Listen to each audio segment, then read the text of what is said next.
बच्चों, आप सभी कैसे हो? आई होप आप सभी अच्छे होंगे। मैं लेके आई हूँ बच्चों की डिमांड पर टॉपिक लेके आई हूँ मैं कार्य, जिसको इंग्लिश में कहा जाता है वर्क। आइए तो अपन इसकी डेफिनेशन देखते हैं। यदि किसी वस्तु पर बल लगाने पर वह बल की दिशा में विस्थापित हो जाती हैं, जिसे कार्य कहा जाता है। जैसे मान लिया जाए ये पेन है, ठीक है ना, ये पेन है, इसका मुंह इधर है, ठीक है ना, यानी कि इसकी दिशा इधर है। अगर मैं इस पे बल लगाऊंगी तो ये इसी दिशा में विस्थापित हो जाएगा, ठीक है ना। यानी कि 5 न्यूटन की वस्तु है, ठीक है ना, इस पे अपन बल लगा रहे हैं। बल को इंग्लिश में फोर्स कहते हैं। इस पे जब अपन बल लगाएंगे तो ये 10 मीटर आगे खिसक जाएगी ये वस्तु, ठीक है ना। यानी कि बल की दिशा में विस्थापन हो रहा है। अब कार्य 2 कारकों पर निर्भर करेगा। वो 2 कारक कौन से होते हैं? पहला कारक होता है बल, जिसको अपन बोलते हैं फोर्स। दूसरा कारक होता है विस्थापन।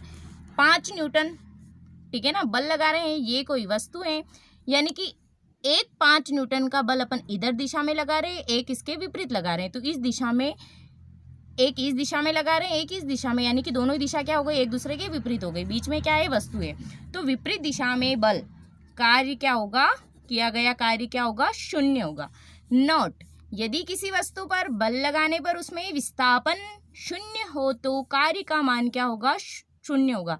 जैसे कि मैं एक उदाहरण देती हूँ। जैसे बहुत बड़ा भारी भरकम कोई ट्रक है, उसको 2 जने मिलके उसको धक्का लगा रहे हैं, तो वो टस से मस नहीं होता है, मतलब उसमें किया गया कार्य क्या होगा? शून्य। विस्थापन को लिखते हैं अपन डी से, कार्य को लिखते हैं डब्ल्यू से। एक वस्तु पर किया गया कार्य वस्तु पर लगे बल तथा वस्तु द्वारा बल की दिशा में विस्थापन के गुणनफल के बराबर होता है। तो आइए अपन देखते हैं इसको। कार्य को लिखते हैं अपन डब्ल्यू से और बल को लिखते हैं एफ से, की और विस्थापन के गुणनफल के बराबर होता है, यानी कि एफ इंटू डी।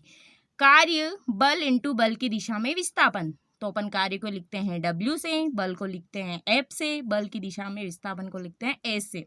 आप कंफ्यूजन मत होना बच्चों, अपन विस्थापन को एस से भी लिखते हैं और डी से भी लिखते हैं।